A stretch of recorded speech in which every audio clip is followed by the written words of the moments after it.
Jika anda melalui Bandar Batu Gajah di Perak, satu bangunan lama pasti akan mencuri perhatian anda.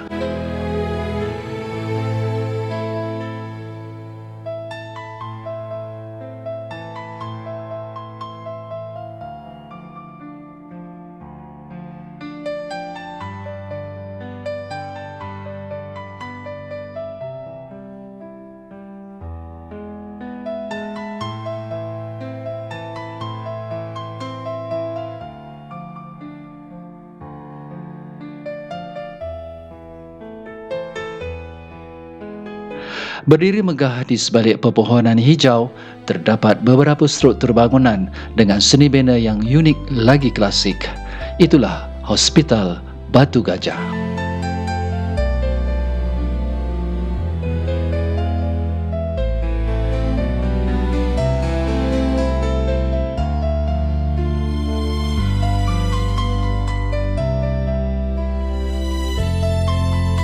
Bukan sekadar sebuah tempat untuk merawat pesakit, namun sebuah monumen hidup yang telah menyaksikan pelbagai perubahan zaman selama lebih seabad.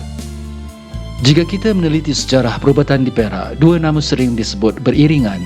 Tidak lama selepas Hospital Taiping dibina sebagai hospital pertama di negeri ini, pada tahun yang sama iaitu 1880, Hospital Batu Gajah mula dibina oleh pihak British.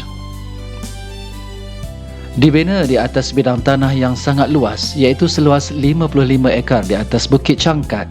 Lokasinya dipilih dengan strategik.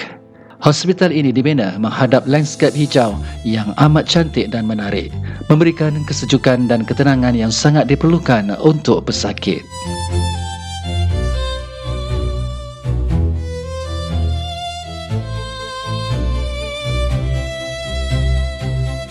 Pada zaman kegemilangannya dahulu, Hospital Batu Gajah mempunyai taraf yang tinggi setaraf dengan hospital besar pada hari ini. Namun, ada satu perbezaan ketara pada masa dahulu. Hospital ini terbahagi kepada dua bahagian utama mengikut status sosial. Bahagian pertama dikenali sebagai Hospital Eropah. Ia adalah wad kelas 1 yang mewah, dihaskan khusus untuk pegawai kerajaan Inggeris, orang-orang Eropah, pengurus estet, raja-raja Melayu serta tetamu-tetamu VIP. Manakala bahagian kedua pula adalah Hospital Asia atau Melayu. Bahagian ini terdiri daripada wad kelas 2 dan 3. Ia dirawat untuk orang Melayu dan orang awam lain yang berketurunan Asia serta pegawai-pegawai kerajaan tempatan. Pemisah ini jelas menunjukkan struktur sosial yang wujud semasa penjajahan British dahulu.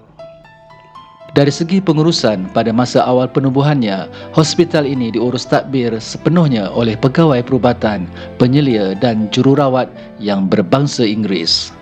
Namun, terdapat satu fakta menarik yang mungkin ramai tidak ketahui.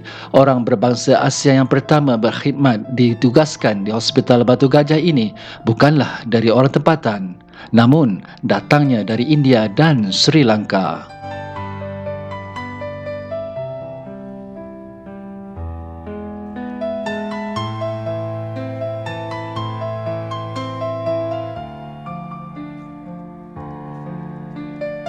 Sejarah hitam juga pernah mencalarkan nama hospital ini. Semasa pendudukan Jepun antara tahun 1940 hingga 1941, tentera Jepun telah mengambil alih Hospital Batu Gajah secara keseluruhan, sama seperti hospital-hospital lain di Tanah Melayu. Malangnya, pada masa itu fungsi hospital ini telah berubah. Ia digunakan sebagai tempat penyiksaan serta tahanan perang. Setelah peperangan tamat, Hospital Batu Gajah bangkit semula pada tahun 1897.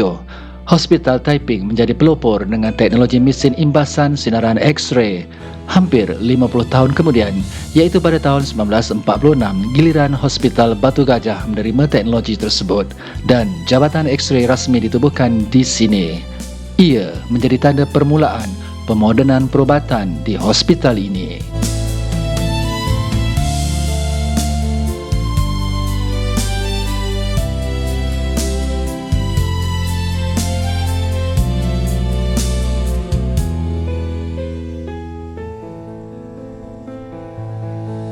Selepas tahun 1946, pihak Inggeris mengambil alih semula pengurusan hospital ini.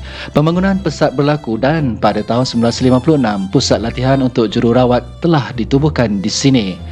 Pada zaman itu, sekumpulan doktor yang berkelayakan tinggi dari Kolej Perubatan King Edward ke-7 di Singapura telah dihantar khusus untuk bertugas di Hospital Batu Gajah, menjadikannya antara hospital yang terbaik di Perak. Namun, arus perubahan terus bergerak. Pada tahun 1976, status Hospital Batu Gajah sebagai hospital besar telah berubah apabila Hospital Ipoh dinaikkan taraf mengambil alih peranan tersebut.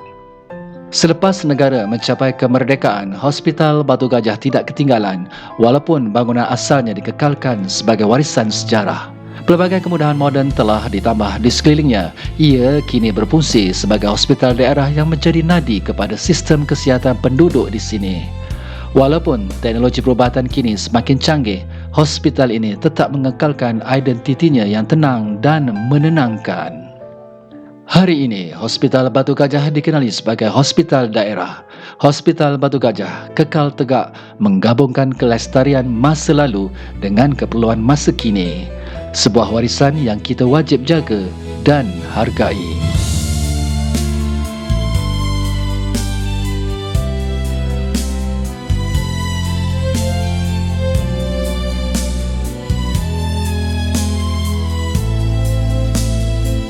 Okey, cukup sampai di sini saja. Terima kasih kerana sudi menonton dan jangan lupa hiasi peribadi anda dengan kebaikan. Jumpa lagi di lain episod. Assalamualaikum.